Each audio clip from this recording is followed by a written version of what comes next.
everyone, in today's video I'll tell you how to fix call problem in your device Nokia G42. In this video I'm gonna show you how to fix this problem.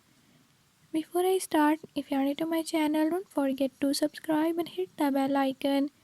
Watch complete video and learn how you can do it.